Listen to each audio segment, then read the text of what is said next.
Hello guys, അപ്പോൾ തുടങ്ങാം. This is Boggu channel. അപ്പം മമ്മൂക്ക പുതിയൊരു അപ്ഡേറ്റ് ആയിട്ട് വന്നിട്ടുണ്ട്. പുതിയൊരു സിനിമ അനൗൺസ് ചെയ്തിട്ടുണ്ട്. ഏത് സിനിമയാണ്, ഏത് ജോണറാണ്, ആരാണ് ഡയറക്റ്റ് ചെയ്യുന്നത്, ആരാണ് പ്രൊഡ്യൂസ് ചെയ്യുന്നതൊക്കെ ഡീറ്റെയിൽസ് ഒക്കെ നമുക്ക് നോക്കാം. അപ്പോൾ മമ്മൂക്കയ്ക്ക് ഇപ്പോൾ കുറച്ച് നെഗറ്റീവ് കാര്യങ്ങളും ഉണ്ട്, കുറച്ചെല്ലാം നല്ല രീതിയിൽ. കാരണം ചത്താപ്പച്ചയിലെ ക്യാമിയോയെ കുറിച്ച്, ബുള്ളറ്റ് വാൾട്ടറും അത് നിങ്ങൾക്ക് തന്നെ നന്നായിട്ട് അറിയാം. അതിശോകമായിരുന്നു എന്ന് പറഞ്ഞാൽ അതിശോകമായിരുന്നു. എന്നിരുന്നാലും നമുക്ക് ഈ അപ്ഡേറ്റ് എന്താണെന്ന് നോക്കാം. Come on guys. After 32 years, the legend reunites. Adoor, Mammootka.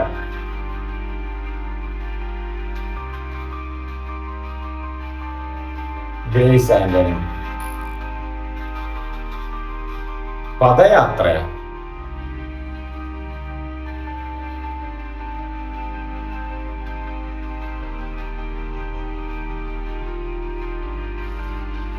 Mahesh Narayana, Ramesh Pisharody.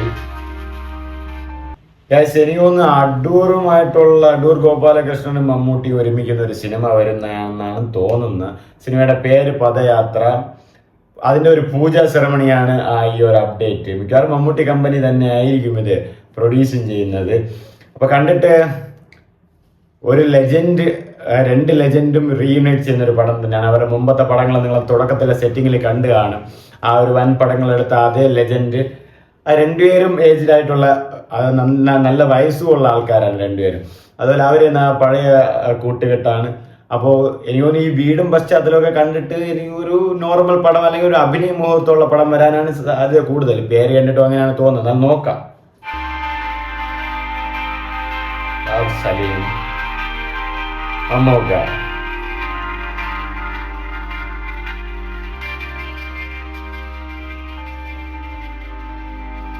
Indran സേട്ടനും ഉണ്ട്.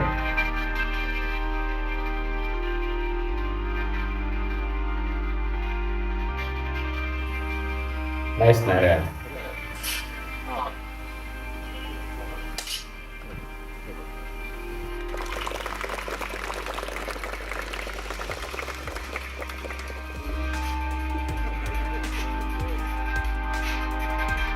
Shooting progress. മമ്മൂട്ടി കമ്പനി.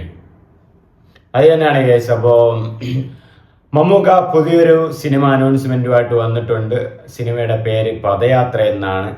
അപ്പോൾ സിനിമ പ്രൊഡ്യൂസ് ചെയ്യുന്നത് മമ്മൂട്ടി കമ്പനിയാണ്. അപ്പോൾ 32 വർഷങ്ങൾക്ക് ശേഷം ആ ലെജൻസ് റീയൂണൈറ്റ് ചെയ്യുകയാണ്.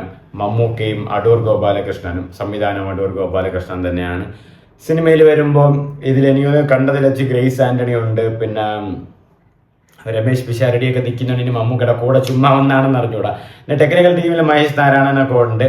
അപ്പോൾ കണ്ടിടത്തോളം ഇതൊരു നോർമൽ പടം തന്നെ ആയിരിക്കും. ബട്ട് അഭിനയ മുഹൂർത്തമുള്ള പടങ്ങളായിരിക്കും.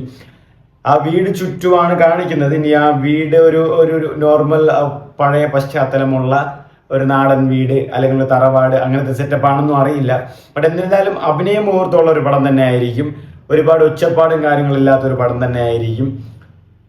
ഞാൻ പറഞ്ഞില്ലേ, മമ്മൂട്ടി കമ്പനി തിരഞ്ഞെടുക്കുന്ന സിനിമകൾ ഒരു സിനിമ ഒച്ചപ്പാടുള്ള അല്ലെങ്കിൽ ബിഗ് ബഡ്ജറ്റ് ആയിരിക്കും, അല്ലെങ്കിൽ കൊമേഴ്ഷ്യലി ഉള്ള പടങ്ങളായിരിക്കും. ഒരു സമയം ഒച്ചപ്പാടില്ലാത്ത ചെറിയ ബഡ്ജറ്റുള്ള ഒരു അഭിനയ മുഹൂർത്തങ്ങളുള്ള സിനിമകളായിരിക്കും. അതുപോലെ തന്നെ ഇത് അതിൽ ഉൾപ്പെടുന്നതാണ് എനിക്ക് തോന്നുന്നത്. അതായത് അഭിനയ മുഹൂർത്തമുള്ള ഒരു പടമാവാൻ സാധ്യത കൂടുതൽ. കാരണം ആ ഒരു കോംബോ ഒന്നിക്കുമ്പോൾ അത് തന്നെയാണ് നമുക്ക് പ്രതീക്ഷിക്കേണ്ടതും. ഇതിൽ കാണാം, ഒബ്വിയസ്ലി നമുക്ക് ആലോചിക്കാവുന്നേ ഉള്ളൂ. ഒരു ബിഗ് ബഡ്ജറ്റ് പടം അല്ലെങ്കിൽ ഒരു ഒച്ചപ്പാടുള്ള പടം അല്ല മാസ് പടമൊന്നായിരിക്കാൻ സാധ്യതയൊന്നും ഇല്ല ഇത്. പക്ഷെ ഒരു നല്ലൊരു ടെക്നിക്കലിയും അല്ലെങ്കിൽ റൈറ്റിങ്ങിലും ഒരു നല്ലൊരു ചെറിയൊരു കൊച്ചു പടം, ഒരു കഥയും പഴയ കാര്യങ്ങളൊക്കെ ഓർത്തെടുക്കാൻ പറ്റുന്ന ഒരു പടം പോലത്തെ വല്ല പടങ്ങളായിരിക്കും. അഭിനയ മുഹൂർത്തങ്ങൾ എല്ലാവരും നന്നായിട്ട് അഭിനയിക്കുന്ന ഒരു പടങ്ങളായിരിക്കും. എന്തായാലും മമ്മൂട്ടി കമ്പനി ഈ രണ്ടുപേർക്കുമുള്ള ഒരു പ്രത്യേകത, അല്ലെങ്കിൽ അത് മമ്മൂക്കയുടെ കയ്യിൽ തന്നെയാണല്ലോ. അതായത് എല്ലാ ജോണറും ട്രൈ ചെയ്യുക, എല്ലാ കാര്യങ്ങളിലേക്കും ഉൾപ്പെടുക, എല്ലാ കാര്യങ്ങളിലേക്കും അലിഞ്ഞു ചേരുക എന്നുള്ളത് മമ്മൂട്ടിക്ക് ഒരു പ്രത്യേകതയാണ്. കാരണം ഇപ്പോൾ ഒരു വലിയ സിനിമ ചെയ്തിട്ട് പുള്ളിക്കാരൻ ഷട്ടയിൽ നിന്നൊരു കൊച്ചു സിനിമ ചെയ്യും. ഒരു ഒച്ചപ്പാടുള്ള സിനിമ ചെയ്യുന്ന പുള്ളിക്കാരൻ വന്നിട്ട് ഷട്ടയിൽ നിന്നൊരു ഒച്ചപ്പാടില്ലാത്ത സിനിമ ചെറുതായിട്ട് ചെയ്യും. അപ്പോൾ എനിക്കൊന്ന് ഈ പടം കണ്ടിട്ട് ഒച്ചപ്പാടോ ബഹളമോ സൗണ്ടോ കാര്യങ്ങളൊന്നും ഉണ്ടാവാനൊന്നും സാധ്യതയില്ല. കൊച്ചു പടം തന്നെയാണ്, വളരെ കൊച്ചു പടം, വളരെ ചെറിയ പടം തന്നെയായിരിക്കും. പിന്നെ ഞാൻ പറഞ്ഞില്ലേ ഒരു ചെറുലേഖനം പോലെയുള്ള നാടൻ ഒരു പടം തന്നെയായിരിക്കും. കാരണം ആ പശ്ചാത്തലം കണ്ട് അങ്ങനെയാണ്. ഇനി ഇപ്പോൾ സർപ്രൈസിങ് ആയിട്ട് എലമെന്റ്സും കാര്യങ്ങളൊക്കെ ഉണ്ടോ ഇല്ലയോ എന്നൊക്കെ ഇനി കണ്ട് തന്നെ അറിയണം. അപ്പോൾ ഇതിൻ്റെ കൂടുതൽ അപ്ഡേറ്റ്സും കാര്യങ്ങളൊക്കെ ഇനി അവർ റിവീൽ ചെയ്യും. ഇപ്പോൾ ഷൂട്ടിംഗ് പ്രോഗ്രസ് ആണ്. അപ്പോൾ അവരുടെ പൂജാ സെറമണി നടന്നിട്ടുണ്ട്. പദയാത്ര എന്നാണ് പേരിൽ തന്നെ ഉണ്ട്. എനിക്ക് തോന്നുന്നു പോരാടുന്ന അല്ലെങ്കിൽ എന്തെങ്കിലും കാര്യങ്ങളിലേക്ക് പോകുന്ന ഒരു രീതിയിലുള്ള പേരുകളായിരിക്കും, ചിലപ്പോൾ പറയാനും പറ്റൂല.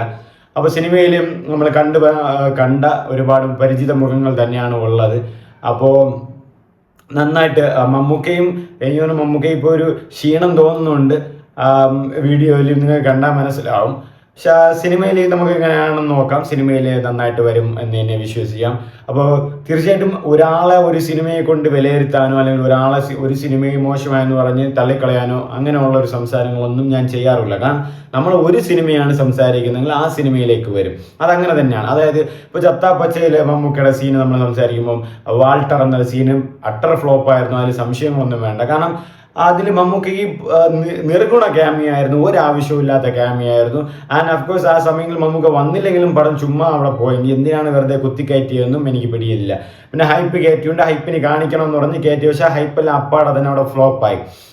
അപ്പോൾ ഇതുപോലെ ഇതിന് മുമ്പ് നമുക്ക് എത്ര പടത്തിലേക്ക് ക്യാമിയോ വന്നിട്ടുണ്ട്, അതൊക്കെ ഹിറ്റ് ആയിട്ടില്ല, അല്ലെങ്കിൽ നല്ല പടങ്ങൾ. അപ്പോൾ നല്ല സാധനങ്ങൾ വന്നാൽ അത് ഉള്ളത് തന്നെ പറയും. ആൻഡ് ഈ പടത്തിൽ എനിക്ക് തോന്നുന്ന ഒരു ചെറിയൊരു കൊച്ചു പടം തന്നെയായിരിക്കും, കണ്ടിട്ടും അങ്ങനെയാണ് എനിക്ക് തോന്നുന്നത്. അപ്പോൾ Padayatra directed by Adoor Gopalakrishnan, acted by Mammukka and produced by Mammootty company. അപ്പോൾ ഇനി നല്ല ടീം തന്നെയാണ്. അപ്പോൾ ഒരു വിൻറ്റേജ് പടം പോലെ, അല്ലെങ്കിൽ മമ്മൂക്ക ചത്താപ്പച്ചേലി പറഞ്ഞ പോലെ എങ്ങനെയുണ്ടാ വിൻറ്റേജ് പൊളി, അതുപോലത്തെ ഒരു പടം തന്നെയാണ് വരുന്നതെന്നാണ് ഞാൻ പ്രതീക്ഷിക്കുന്നത്. ഒരു സൈലന്റ് പടം തന്നെ ആയിരിക്കും, ബട്ട് അഭിനയ മുഹൂർത്തങ്ങൾ ഒരുപാടുള്ള ഒരു പടം തന്നെയായിരിക്കും. അപ്പോൾ കണ്ടുനോക്കാം എങ്ങനെയാണ് പദയാത്ര അവർ തിയേറ്ററിലേക്ക് എത്തിക്കുന്നതെന്ന്.